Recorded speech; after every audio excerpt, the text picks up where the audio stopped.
Another bombshell set to drop in the growing scandal surrounding the Clintons. Fox News now learning about a direct connection between money flowing to the Clinton Foundation and the effort to rebuild a devastated Haiti in 2010. There's a lot on this now as we say welcome on a Friday. Good morning. I'm Bill Hemmer. Welcome here to America's Newsroom. Good morning, Bill. I'm Martha McCallum. So both Hillary and Bill Clinton were on the ground in Haiti just days after that massive earthquake rocked that country.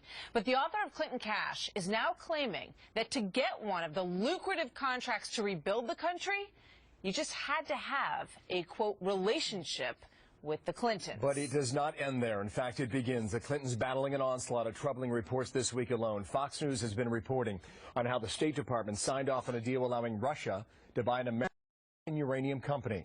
The Washington Post also claiming that Bill Clinton has received $26 million in speaking fees from Clinton Foundation donors. And the Washington Examiner reports that a majority of the corporations that were nominated for a prestigious State Department award while Hillary Clinton was in charge happened to be donors to the foundation, including 6 of the 8 winners. And finally, Reuters reporting that several of Hillary Clinton's family charities are now refiling their tax returns for the last 5 years after Reuters found some errors. So there's a lot to go through, clearly, with Chris Stirewalt, our Fox News digital politics editor. And Chris, good morning to you, and let's start there. Good morning. Are the stakes now getting higher as of today?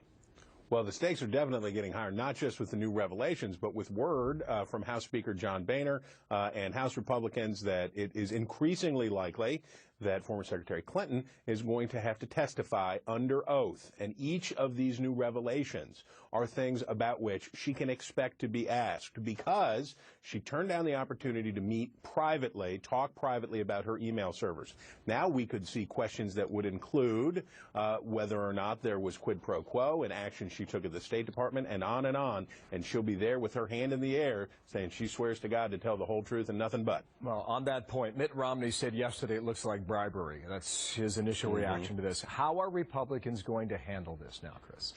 Well, eventually poorly. But for now, what Republicans are doing is enjoying the moment as the Democratic presumptive nominee is positively wreathed in scandal, and not just the usual Clinton scandal, which is sort of a more aggressive version of the normal rap on politicians, which is they get rich, they transact their power after they leave office to get rich, which the Clintons certainly did.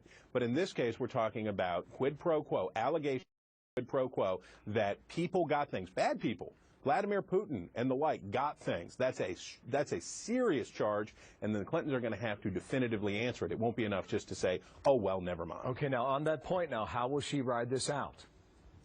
Well, how she'll ride it out is wait for the moment that she and her proxies can accuse the Republicans of sexism, of paranoid conspiracy, that there will be a day, a Republican, I guarantee you that Clinton's media team is scouring every granule of the Internet, every second of television, waiting for some Republican, current, former, future, doesn't matter, to say something gross, nasty, or tawdry about this that they can turn into a controversy, rally Democrats to them, and you know they're already raising money on this. Oh.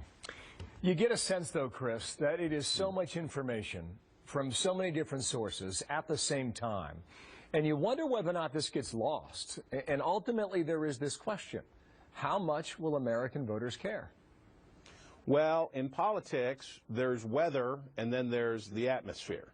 The individual story is the weather. It comes through. A storm comes up, and it blows on out. This is now part of the atmosphere. These scandals, that it's more than just, oh, you know, politicians. It is that the Clintons, always synonymous with scandal, now this is adhered to Hillary Clinton. It's adhered to her tenure at the State Department. And so the atmosphere in which she runs is one in which voters will have the knowledge, maybe not of every specific detail about every Haitian gold mine and everything else in the world, but they will have a general sense that propriety is not synonymous with the Clintons in public office. Wow, thanks for setting the table. Chris, thank you. Chris Stirewalt in Washington there.